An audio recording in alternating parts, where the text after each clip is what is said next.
Well, we all know that spending time in the big league, spending time in the clubhouse with a lot of teammates, it can make for some interesting times, right?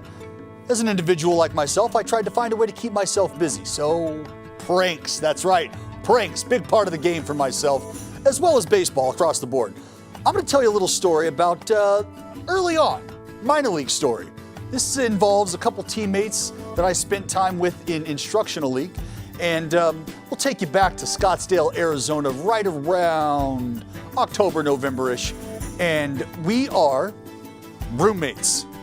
We've got a lot going on. Well, I figure this is the best time to really get to know my friends. But it was the last day of instructional league. So I took advantage of a bonus baby who had spent his hard-earned money on a brand new Denali pickup truck. And I took some Smirnoff Ice. That's right, Smirnoff Ice bottles, because they were clear, and I broke those things up, and then I went and accosted the car keys for the Denali. So I take the Smirnoff Ice bottles, I spread those out in the parking space where the Denali was parked, because I took the liberty of moving this to the opposite side of our apartment complex. And as one of my roommates and I come down and we're hanging out in the car, we're waiting for our third roommate to come trickling down the stairs, and as he does, we can see him hitting the keys for his car that he just can't find. Uh-oh, panic mode.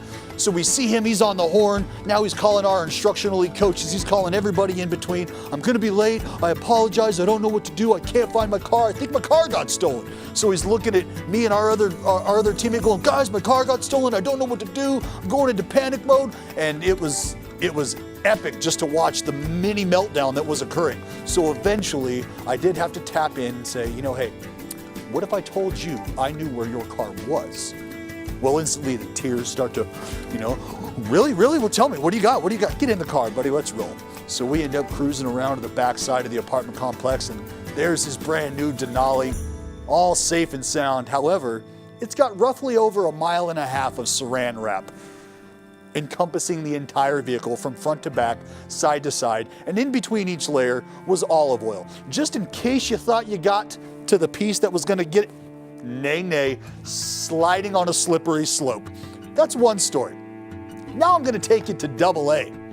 I just get called up to AA as a left-handed pitcher.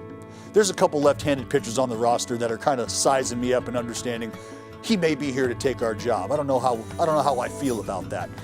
So I would catch a rash of stuff from these guys for the first week or so, and then I eventually said, you know what? Not gonna take it, not gonna happen to me. So I took action. And I noticed that one of the lefties that was picking on me, he used to shower with a loofah sponge. That's right, a loofah. So what did I do? I took advantage. I stayed late one night after the game, and I took this stuff called Salve. You ask, what is Salve? Let me tell you. Think icy hot times 1,000,000 on steroids. That's right.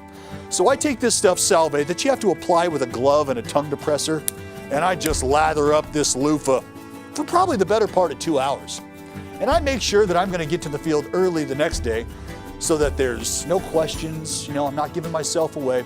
Well, he ends up showering before the game, and mind you, the stuff is water activated. So he hits the shower, and about 2 minutes into it, you can hear him scream. And I'll tell you this, he's from somewhere deep down south in Tennessee, somewhere in the sticks. So all you hear is, oh, I'm on fire! That's in my two-hole! It's in my pee-hole! I don't know what to do!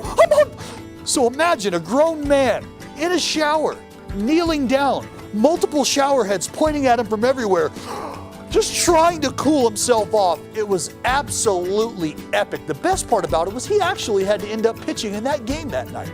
And I was up in the stands charting, and I was able to watch him come in, pitch well in the game, get out of the jam, and as he was getting ice from the trainer, he took that ice, not for the shoulder, nay, right to the main attraction. That's right, things were getting hot and it was boiling in the dugout, and I am laughing my butt off up in the stands, charting it and going, yeah, Dallas, you absolutely hit a home run there, my friend. So those are just a couple stories, a couple little inside scoops as to what I like to do, what I think a lot of guys like to do to kill time in a clubhouse. It's been Story Time with Uncle Dal. We'll see you soon.